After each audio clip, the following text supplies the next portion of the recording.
Hello, cruel world. My name is Dr. Sohom Das. I'm a consultant forensic psychiatrist. I assess mentally disordered offenders for a living, so you don't have to. So today I want to tell you about a very unusual case that I saw quite a while ago, about 5 years ago. And I'd actually forgotten about it, and it came to the forefront of my memory because I'm writing a non-fiction book about my more bizarre cases. And it was a big deal for me at the time, this case, so I can't believe I kind of forgot about it. And it was a big deal for two reasons. Firstly, because the level of threat that I got from the people I was assessing, it was actually a father and his son, and the fact that they were quite successful at this. So they'd ruined the lives and reputations of several other doctors, which is why they got arrested in the first place, which is why I ended up assessing them. And the second reason is because of the diagnosis which I made, which was Folie A Deux, which is really rare. It's the kind of diagnosis that you read about, or I read about as a junior psychiatrist, but I never thought I'd actually see in real life. So it's also known as shared psychosis, and it's French, obviously. Literally translated, it means, check out these two ball bags. So, hope you enjoy this case, sit back, relax, and welcome to A Psych for Sore Minds.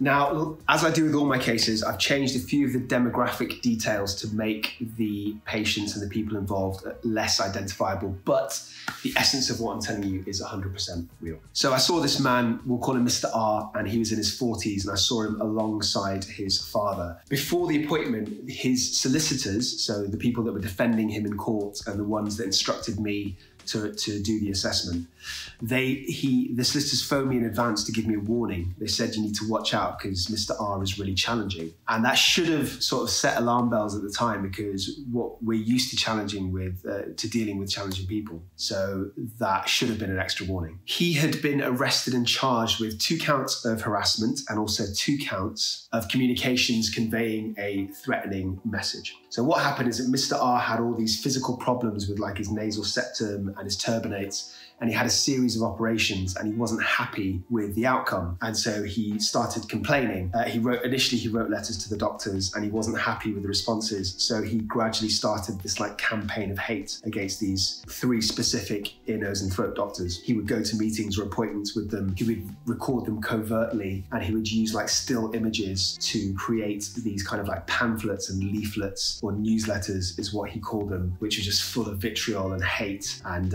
insults towards these doctors. And he would just spread them around the clinic near London. And he even found out where 2 of them lived and started putting pamphlets through the letterboxes of neighbours, just with all these insults about these doctors. And on top of all of that, he started what he believed was a political party called the British Rainbow Party. It didn't actually exist in that it never been registered as a organisation, but in his head he was like some sort of freedom fighter and was like a visionary. And what had happened is he actually got charged already, and he had a court case by the time I saw him, and the judge sentenced him to a community order and a restraining order to stay away from these doctors. But there were concerns about how oddly Mr. R was acting during the court process, so the judge adjourned the case and he wanted an assessment with a forensic psychiatrist, i.e. moi. So I get into the assessment. Mr. R's there. He's this big sort of overweight man. He had these really thick glasses that kind of magnified his eyes.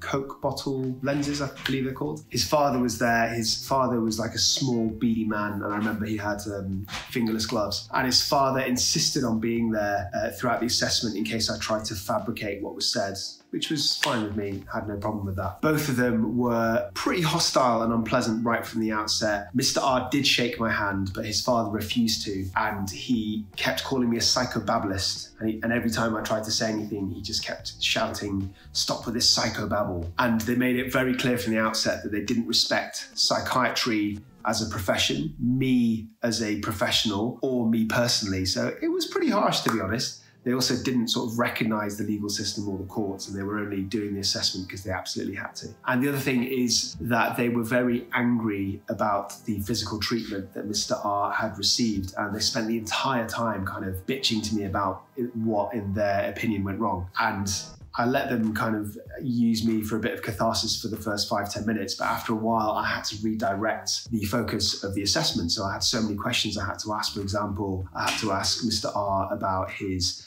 past psychiatric history, whether he's seen a psychiatrist before, whether he's taken antidepressants before.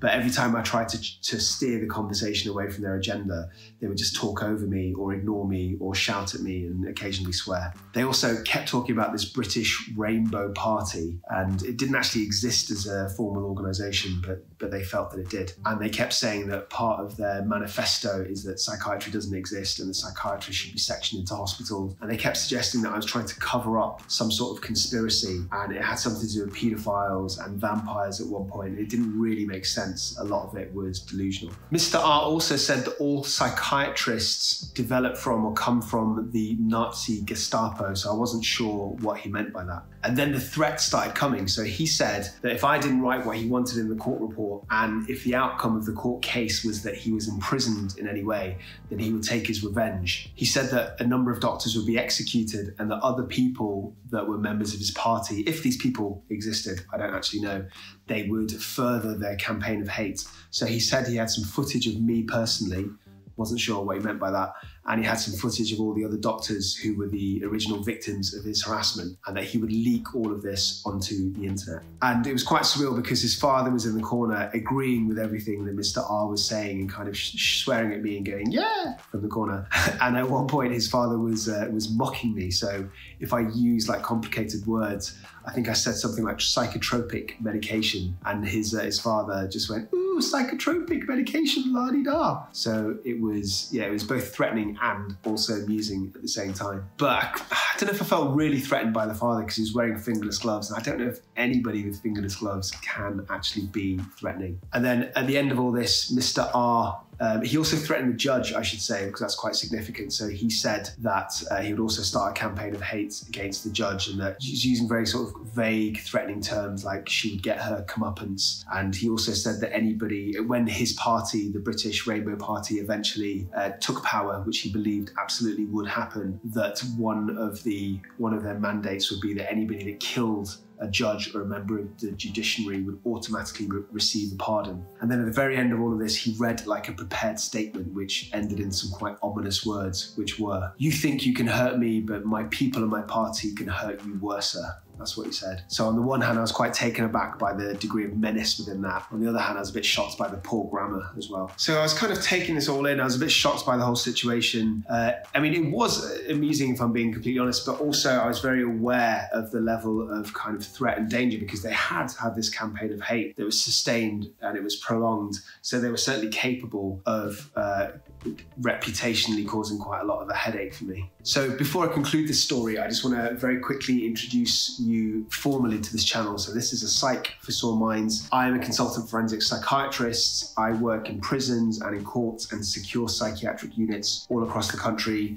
I make a range of videos. I release them on a Tuesday and a Friday. Some of them are to do with offending, like this one, and some of them are to do with more kind of typical common mental illnesses. Sometimes I interview people with experience of mental illnesses. Sometimes I talk about high-profile criminal cases with a mental illness angle. Basically what I'm saying is there's something for everybody on this channel. And you need to subscribe because not only does it help me out immeasurably, but it actually increases your IQ by minimum of 4 points. So I diagnosed a delusional disorder in Mr. R. So that is similar to schizophrenia in a way, but it's just usually one single delusion or one single kind of conspiratorial set of ideas. And the patient is absolutely fixed on this. And unlike schizophrenia, there isn't these negative symptoms like a lack of energy and a lack of motivation or apathy, and there isn't cognitive blunting. So this can actually make the perpetrator potentially more dangerous because they're very much able to act upon their delusions. And I thought it was very striking that he absolutely had no insight into his illness. He didn't recognize any of his offending or have any kind of remorse or guilt. And therefore I thought he was actually potentially quite dangerous, and I didn't think he would cope in the community. And therefore I recommended a hospital order, which means that he needed to be transferred to a secure psychiatric hospital. I must say I was kind of tempted to formally diagnose the father as well, but it doesn't quite work like that because he wasn't under criminal proceedings, the father himself, and you can't just go around diagnosing people. It has to be kind of done with a formal referral. And even if I did diagnose him, I knew nothing about his kind of the healthcare system around him, so treating him would have been very difficult. The other thing that I did, and this is the only time in my career that that I've ever done this is I actually phoned the judge up and I explained that I was actually quite worried for both of us and that he was making all these quite credible threats. And I was kind of hoping that the judge would remand him to prison until his sentencing hearing, at which point he would have been sent to hospital, because I was just worried for my own safety. But actually the judge had possibly a fairer idea, which was to set some really specific bail conditions so that Mr. R tried to contact me or the judge, or if any communication came through this so-called political party or his website, that he would breach bail and he would be remanded to prison immediately. So I think this was to cover other people like his father using the internet to spread vitriol and hatred. Although I'm being a bit judgmental here, but his fingerless glove father, I couldn't see him having the computer skills to be able to follow this campaign of hate. And I have to say, it must work. It must have worked, because I didn't hear anything. I didn't hear a peep from either of them again. And as far as I know, Mr. R did get sent to a low secure psychiatric unit. So reflecting on this case, I've said this before in other videos, I want to make it 100% crystal clear. The vast majority of people with mental illnesses are not dangerous. They're not criminals. They don't commit violence. I work in forensic psychiatry, so I work with mentally disordered offenders, so I'm very aware that the patient group that I see is very skewed. However, I think in very specific circumstances like this one, where you have somebody with a delusional, conspiratorial set of ideas and they're very transfixed and they have the drive and the motivation to do something about it, they are potentially very dangerous. Not necessarily physically dangerous, but certainly the impact of what they can do can be very damaging. So I hope you enjoyed this story. I just wanted to share it. It's a very unusual case. I doubt I will see Folie A Deux again in my career. Let me know in the comment section if you have any questions about that or about anything else. Until next time, stay euthymic, and please remember, I love you.